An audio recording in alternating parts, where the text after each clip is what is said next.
Hello friends, Tejas કિચનમાં આપનું સ્વાગત છે। તો આજે આપણે એકદમ સરસ એવા મેથીના સોફ્ટ અને પોચા ઢેબરા બનાવવાના છે। તો તમે જોઈ શકો છો એકદમ સોફ્ટ ઢેબરા બને છે। તો હવે આપણે સૌપ્રથમ બધા લોટ એડ કરી લઈશું। તો મેં અહીં બાજરીનો લોટ લીધો છે, લીલું લસણ લીધું છે, સાથે જ મેં મકાઈનો લોટ પણ લીધો છે અને આ રીતે મેં ઝીણી સમારેલી મેથીની ભાજી લીધી છે, જે મેં એક જોડી જેટલી લીધી છે। તમે વધારે ઓછી પણ કરી શકો છો, પણ જેટલી ભાજી વધારે હોય એટલા ઢેબરા એકદમ સરસ સોફ્ટ બને છે। તો અહીં મેં બાજરીનો લોટ, લીલી મકાઈ લીલું લસણ, મકાઈનો લોટ, ઘઉંનો લોટ લીધો છે થોડો, અને સ્વાદ અનુસાર મેં અહીં ખાંડ એડ કરી છે। તો ગળપણ ખાતા હોય તો ખાંડ કે ગોળનો ઉપયોગ કરી શકો છો। અને સફેદ તલ 1 ચમચી જેટલા એડ કરીશું, 1 થી 2 ચમચી વધારે ઓછા પણ કરી શકો છો। મોહન માટે 1 પરી જેટલું તેલ એડ કરીશું, અડધીથી વધારે ચમચી હળદર એડ કરીશું અને બધા જ કપ મેં 1 કપ મેં બાજરાનો લોટ લીધો છે, બીજા બધા જ લોટ મેં અડધો કપ લીધો છે। અને અજમો લીધો છે મેં અડધી ચમચી જેટલો, જેને આ રીતે હાથેથી ક્રશ કરી લીધો છે। તો અહીં મેં દહીંનો ઉપયોગ કર્યો છે। તમે ચાહો તો પાણીની જગ્યાએ છાશથી પણ લોટને બાંધી શકો છો, તો એ પણ એકદમ સરસ સુપર ટેસ્ટી ઢેબરા બને છે છાશથી લોટ બાંધો તો પણ।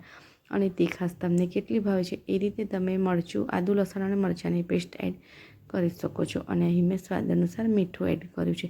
તો હવે આપણે જે પણ બધા જ લોટને લીલું લસણ એડ કર્યું હતું એ બધું જ એકદમ સરસ એવું મિક્સ કરી લઈશું, જેથી કરીને બધા જ મસાલા સારી રીતે એવા મિક્સ થઈ જાય। અને પછી આપણે જે ધોઈને સારી રીતે સાફ કરીને ધોઈને જે મેથીની ભાજી એડ કરી છે, મેથી ભાજી રાખી છે, એને સારી રીતે મિક્સ કરી લઈશું। તો હજુ પણ આપણે પાણીનો ઉપયોગ કર્યો નથી। તો મેથીની ભાજી એડ કર્યા પછી પણ આપણે સારી રીતે મિક્સ કરી લેવાનું છે અને જરૂર પડે તો જ પાણીનો ઉપયોગ કરવાનો છે। તો તમે પાણીને બદલે છશનો ઉપયોગ પણ કરી શકો છો। તો જોઈ શકો છો બધું જ સરસ મિક્સ થઈ ગયું છે એક સરખું। તો હવે જોઈએ એ પ્રમાણે થોડું થોડું પાણી એડ કરતા જઈએ અને એક લોટ બાંધી લઈશું। તો લોટ આપણે મીડિયમ બાંધવાનો છે, બહુ કઠણ પણ નહીં, બહુ નરમ પણ નહીં, મીડિયમ સોફ્ટ લોટ બાંધવાનો છે, જેથી કરીને આપણા ઢેબરા એકદમ સરસ સોફ્ટ અને પોચા બને। તો મેં અહીં મેથી જેટલા લોટ છે એ પ્રમાણે જ મેથી લીધી છે। તો મેથી એક સરખી લેવાની છે, જેથી કરીને આપણા ઢેબરા એકદમ સરસ બને। તો આ રીતે તમને નાનો મોટો લુવો તોડો હોય તો એ પ્રમાણે આપણે લુવો તોડી લેવાનો છે। અને આ રીતે જો તમે હાથની મદદથી થેપીને પણ બનાવી શકો છો અને આ રીતે વેલણની મદદથી વણીને પણ બનાવી શકો છો। તો તમને જે રીત અનુકૂળ આવે એ રીતથી તમે બનાવી શકો છો। તો આ ઢેબરા એકદમ સરસ બને છે। ક્યાંક બહાર ગામ જવાના હોય, ફરવા જવાના હોય તો તમે સાથે લઈ પણ જઈ શકો છો। લગભગ 3 થી 4 દિવસ સુધી સારા રહે છે।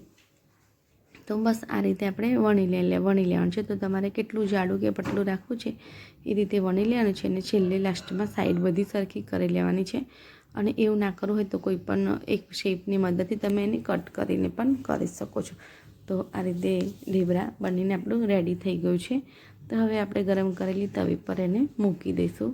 તો 1 મિનિટ જેટલો સમય થાય એટલે આ રીતે આપણે તવેથાની મદદથી એને ઉલટ કરી લેવાનું છે। તો હવે એક સાઈડ આપણે એને ફેરવી લેવાની છે। તો હવે આપણે એને ઘી કે તેલની મદદથી શેકી લઈશું। તો મેં અહીં તેલનો ઉપયોગ કર્યો છે, તમે જો ઈચ્છો તો ઘીનો ઉપયોગ પણ કરી શકો છો।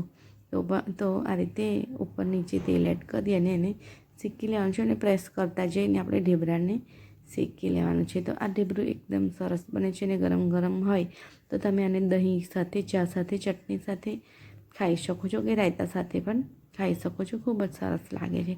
તો અમારા ગુજરાતીઓની શાન છે ઢેબરા। તો દરેકના ઘરમાં કંઈક ને કંઈક રીતે અલગ અલગ રીતે બનતા જ હોય છે અને અલગ અલગ લોટના કોમ્બિનેશન સાથે પણ ઢેબરા બનાવવામાં આવે છે।